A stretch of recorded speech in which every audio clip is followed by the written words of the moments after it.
नमस्कार दोस्तों, मैं विनोद कुमार एक बार फिर से आप सभी का सामान्य हिंदी यूट्यूब चैनल में स्वागत करता हूं। दोस्तों, आज हम पढ़ेंगे संधि संबंधित हमारा नवा पार्ट से और व्यंजन संधि चल रही है। तो व्यंजन संधि है और व्यंजन संधि से संबंधित हमारा तीसरा भाग है। आज व्यंजन संधि से संबंधित तीसरा भाग है और आज हम पढ़ेंगे इसमें सेकंड नियम पढ़ेंगे व्यंजन संधि से संबंधित। सेकंड नियम है हमारा व्यंजन संधि का। ठीक है, तो इसमें क्या होता है, जैसे स्पर्श व्यंजनों की बात की जाए, स्पर्श व्यंजन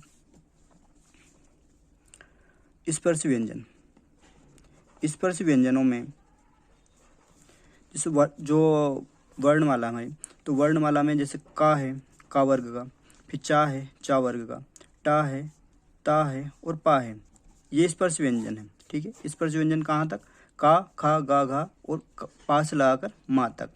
इनमें तो स्पर्श व्यंजनों में वर्गों के प्रथम वर्ण होते हैं। प्रथम वर्ण, अब प्रथम वर्ण कौन कौन से हैं, जैसे है प्रथम वर्ण ये वाले। ठीक है, का है चा है टा है ता है और पा है। ठीक, इनका संयोग यानी इनका मिलन, ठीक है, कचट तब का ये जो हैं स्पर्श व्यंजन है हमारे। स्पर्श व्यंजनों में प्रथम वर्ग है, प्रथम वर्ग जैसे ये है, प्रथम वर्ग हमारे ये का वर्ग है, का वर्ग का प्रथम वर्ण।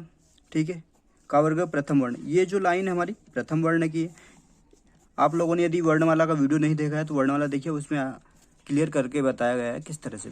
तो का वर्ग है, का वर्ग का प्रथम वर्ण का है। ठीक है, चा वर्ग चा है प्रथम, तो इस तरह से प्रथम की है। तो इनका मेल जब पंचम वर्ण, ठीक, अब पंचम वर्ण कौन कौन से थे, ये का वर्ग है, का खा गा घा और इधर इंगा आ जाता है।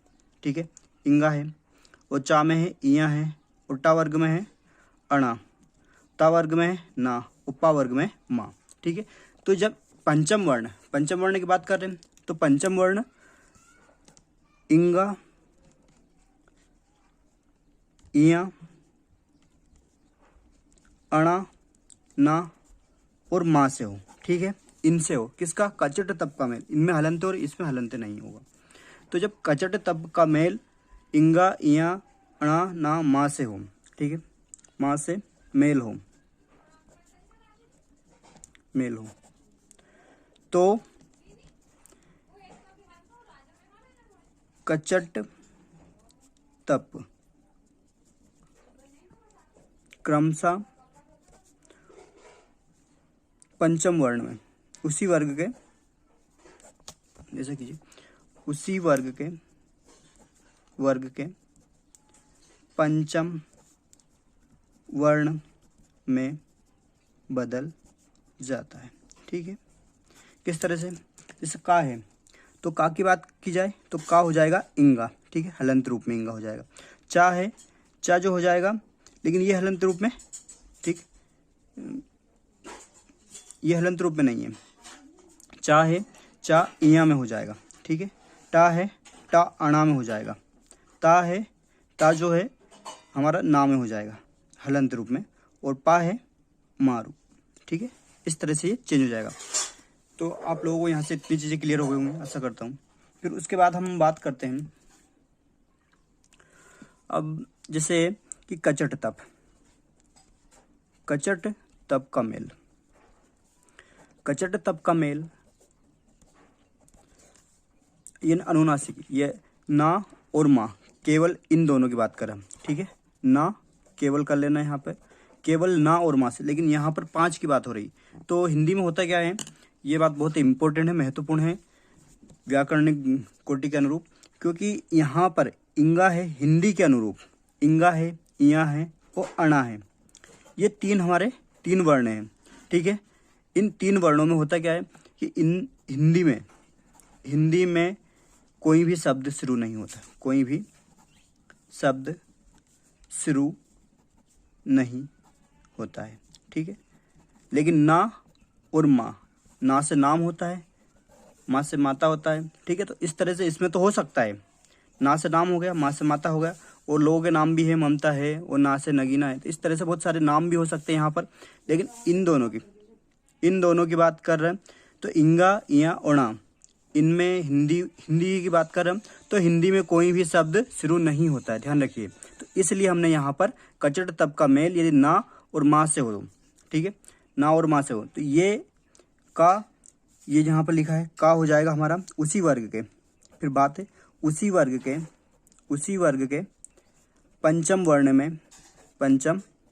वर्ण में बदल जाता है, ठीक।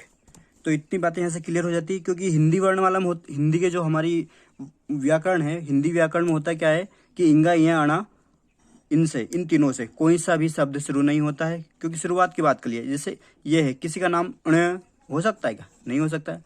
लेकिन एक कवि हुए हैं, उनके नय कुमार पौम चरित कविता है। नय कुमार से एक ही है, वो अभ्रंश में देखने को मिलती है, पुष्पदंती जी की नय कुमार ये रचना है। तो ये हिंदी की नहीं है, अभ्रंश की बताते, ठीक है। तो इस तरह से तो ये बदल जाएगा हमारा जो का है, का हो जाएगा हमारा इंगा वस्तुतः, मतलब क्रमशः कर लीजिए से, क्रमशः मतलब क्रम से, तो इंगा में चेंज हो जाएगा। और ये चा जो है, चा इया में चेंज हो जाएगा, ठीक है। और टा है अणा में चेंज हो जाएगा। और ता जो है ना में चेंज हो जाएगा, ना में। और पा है माम में चेंज हो जाएगा, ठीक है। तो ये यहाँ से इतनी बातें आपको क्लियर हो गई, आशा करता हूँ आप सभी को समझ में आया होगा ये वाला भाग। अब एग्जाम्पल देखते हैं, इसके उदाहरण देखते हैं, तो उदाहरण से और आसानी से आपको सारी चीज़ें समझ में आ जाएगी, ठीक है। जैसे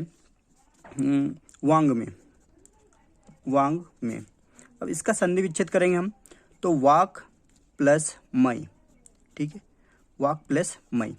तो वांग में है, वांग में ने ये हो गया हमारा, इसका अर्थ होता है, वांग में का अर्थ होता है लिखित साहित्य का संग्रह, लिखित साहित्य का संग्रह होता है, ठीक है। ये जो मैं है, सिर्फ मैं की बात कर रहा हूँ। मैं का होता है आधार या आश्रय, ठीक है, आधार या आश्रय इसका अर्थ होता है। और वाक्य ने बोलना या कहना, ठीक है, वाक्य ने वाणी भी होती।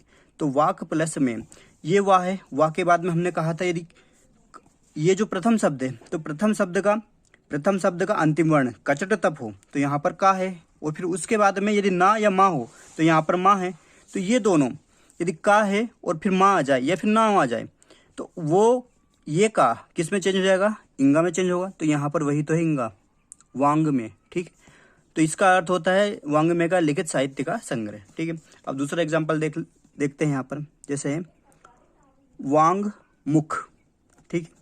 तो इसका संधि विच्छेद होगा हमारा वाक प्लस मुख, ठीक, वाक प्लस मुख होता है, वाक प्लस मुख। और ये जो है इसका वाक मुख का अर्थ होता है ये ना, जो भाषण का आरंभिक अंश होता है, जो पहले वाला वांग मुख, भाषण का आरंभिक, यानी प्रारंभ सबसे शुरुआत होती है वहाँ पर, भाषण का आरंभिक अंश होता है वांग मुख, आरंभिक अंश। तो यहाँ पर देखिए का है, का के बाद फिर माँ आ गया, तो ये इंगा में चेंज हो गया। का वर्ग का, जैसे का है, खा है, गा है, घा है और इंगा, तो का वर्ग का, ये का वर्ग है, का वर्ग का पांचवा वर्ण क्या है, इंगा। तो का वर्ग, तो यहाँ देखिए स्पर्श व्यंजनों के वर्गों में यदि प्रथम वर्ण कचट तप हो, ठीक है, प्रथम वर्ण कचट तप हो, और तो वो किस में चेंज हो जाएगा, पंचम वर्ण में, तो वह पंचम वर्ण में बदल जाता है, ठीक है। अब अगला कुछ एग्जांपल और देखिए यहाँ पर, जैसे है जगन नियंता, एक एग्जांपल है जगन नियंता, ठीक है, नियंता। तो इसका संधि विच्छेद होगा जगत प्लस नियंता। जगत यानी तो संसार हो गया, यानी हिलने डुलने वाली सांसारिक चीजें जगत हो, और नियंता होती है, नियंता का अर्थ होता है, नियंता का अर्थ यहाँ पर नियंत्रण या फिर नियंत्रित करने वाला, नियम बनाने वाला, ठीक है। तो नियंत्रित या नियम बनाने वाला उसे बोलते हैं हम नियंता। और ये जगन नियंता, तो जगन नियंता हम जगत के नियम बनाने वाला कौन है, तो ब्रह्मा। तो ब्रह्मा जी को हम जगन नियंता भी कहते हैं, ध्यान रखना, ब्रह्मा जी हो गए जगन नियंता। फिर है एक और अन्य उदाहरण देखिए, जगन में, तो इसका संधि विच्छेद होगा हमारा जगत प्लस में, जगत प्लस मैं, ठीक है। अभी मैं का मैंने आपको बताया था कि आधार या आश्रय होता है, इसका अर्थ आधार या आश्रय होता है, ठीक है। तो ये जो है जगत, फिर जगत मैंने जगत का आधार या आश्रय कौन है, जगत का आधार या आश्रय कौन है, तो विष्णु भगवान। तो इसका जगन्मय का अर्थ होगा विष्णु, ठीक है। और यहाँ पर देखिए ता है, यदि कचट तप का मेल ना या माँ से हो तो यहाँ पर ना है, तो ये जो ता है मतलब उसी वर्ग के पंचम वर्ण में चेंज हो जाएगा। तो ता है, ता वर्ग का यदि हम देखेंगे ता था दा धा और ना, मतलब पांचवा क्या है ना, तो यहाँ पर ना आधा है, हाँ या ना, तो जगन नियंता। इस तरह से हो गए। तो आशा करता हूँ आप सभी को ये चीज़ें समझ में आ रही होगी। एक अन्य एग्जाम्पल है सन्निभूत। सन्निभूत, तो सन्निभूत का यदि संधि विच्छेद किया जाए तो सत प्लस निभूत, ठीक है, सत प्लस निभूत, ठीक, ये होता है। निभूत यानी डर होता है या फिर किसी चीज़ को गुप्त रखना होता है, डर या फिर गुप्त रखना, ठीक है। यानी सन्निभूत का अर्थ है यानी कि कोई भी चीज़ है उसे पूर्णता गुप्त रखा जाए, ठीक है, पूर्णता गुप्त रखना, सन्निभूत यानी पूर्णता गुप्त रखना, इसका अर्थ होता है। तो यहाँ देखिए यदि ता कचट तप, मतलब ता है जो प्रथम शब्द, हमारा प्रथम शब्द का अंतिम वर्ण ता है, और ता के बाद में यदि ना या फिर माँ आ जाए तो यहाँ पर उसी वर्ग के, ये जो ता है उसी वर्ग के, मतलब ता पंचम वर्ण में चेंज हो जाएगा ता, तो ता के बाद ना आया तो ना, ठीक है, हो गया, नहीं हुआ, हाँ या ना। आप सभी को आशा करता हूँ समझ में आ रहा होगा। फिर दूसरा एक है सन्निधि। सन्निधि, सन्निधि का संधि विच्छेद किया था तो ये हो जाएगा हमारा सत प्लस निधि, ठीक, सत प्लस निधि, यानी सत प्लस निधि। निधि ने मतलब किसी चीज को, निधि ने होता है कुछ ऐसी चीजें जो हमारे पास उपस्थित हो, निधि जैसे संबंधित है, रुपये पैसों से संबंधित, निधि जमा करने से संबंधित है, तो ये तो समीपता, मतलब इसका ये सन्निधि, कुछ पास लाना यानी समीपता होता है, इसका अर्थ क्या होता है, समीपता, समीपता होता है, इसका मतलब होता है पास लाना। तो ये है ता के बाद में ना आया है और ये ना फिर से ना, मतलब ता वर्ग, जैसे ता है, था है, दा धा और ना, तो ता वर्ग का पंचम वर्ण ना है तो उसी वर्ग में ये जो ता है ये ना में चेंज हो गया, हाँ या ना, ठीक है। फिर है दूसरा दिंग मुख, हाँ दिंग मूढ़ है ये। तो इसको देखिए दिंग मूढ़ यानी दिक प्लस मूढ़, मूढ़ यानी होता है मूर्ख, ठीक है, मूर्ख या पागल, मतलब दिशा, एक तरह से ये कह सकते हैं कि दिशा को पागल, मतलब दिशा से भ्रमित होना, तो दिग्भ्रमित, दिक प्लस मूढ़, दिशा से भ्रमित होना, मूढ़ यानी होता मूर्ख, ठीक है। तो यहाँ पर हो जाएगा, इसका अर्थ हो जाएगा हमारा दिक भ्रमित, क्या हो जाएगा, दिक भ्रमित, यानी दिशा से भ्रमित होने वाला मूर्ख टाइप का दिग्भ्रमित व्यक्ति है। जैसे एक अन्य है उन्माद। उन्माद है तो यहाँ पर का है, का के बाद माँ है, और माँ यदि का पांचवें वर्ण में चेंज होगा तो इसमें हो जाएगा, ठीक, उन्माद। तो उन्माद का संधि विच्छेद होगा उत प्लस माद, ठीक है। ता है, ता के बाद में आया है माँ, ता था दा था ना, तो ये जो है या तो ना हो या माँ हो, ये नियम चल रहा हमारा। तो ये ता किस में होगा, ना में, तो यहाँ पर ना है। तो उन्माद का होता है, उन्माद है तो उन्माद यानी होता पागल, किसी मतलब माद यानी नशा हो, तो उससे किसी चीज का नशा हो। अब अगला है उन्मुख, उन्मार्ग कर लीजिए, उन्मुख नहीं, उन्मार्ग, उत प्लस मार्ग, ठीक है। ता है, ता के बाद में माँ है, तो ये नाम में चेंज हो गया, ये नाम में चेंज हुआ। और इसका उन्मार्ग का अर्थ होता है यानी कुमार्ग पे चलने वाला, उन्मार्ग यानी कुमार्ग। उन्मिलन यानी एक उन्मिलन होता है, उत प्लस मिलन, जिसका संधि विच्छेद होता है उत प्लस मिलन, उन्मिलन। तो इसका अर्थ होता है यानी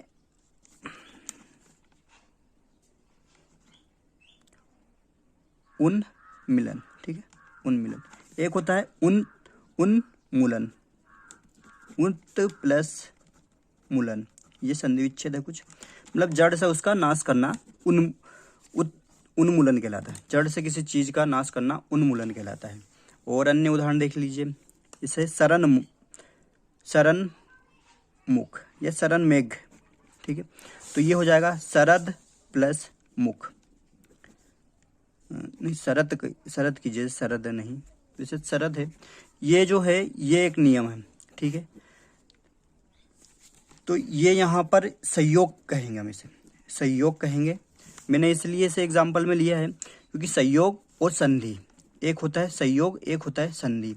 तो यहाँ पर आपको देखने को मिल रहा होगा कि ये हमारा नियम नहीं है। क्यों? क्योंकि हमारा नियम है कचट तप का। यदि ये जो प्रथम शब्द, हमारा प्रथम शब्द का अंतिम वर्ण यदि इनमें से कोई सा हो और उसके बाद में यदि इनका योग ना या फिर मा से हो, तो यहाँ पर ता होना चाहिए। तो ये है शरत प्लस, यदि ये होगा शरत प्लस मुख, तो हमारी संधि होगी। और जब शरद दा आ जाए, जहां पर दा देखने को मिले और उसके बाद में कोई कुछ भी देखने को मिले, तो वो एक संयोग कहलाता है, ना कि संधि कहलाता है। यदि संधि का नियम देखना है तो उसमें शरद करना होगा, ठीक है। आपको ये चीजें समझ में आ गई होगी। और इससे संबंधित कुछ एग्जाम्पल और हैं, मैं आपको करवाता हूँ। जैसे उत्पादन है, उत प्लस पादन, ठीक है। उत प्लस पादन, एक ये है उत्पादिका, तो इसका संधि विच्छेद होगा उत प्लस पादिका, ठीक। ये संधि विच्छेद होते हैं।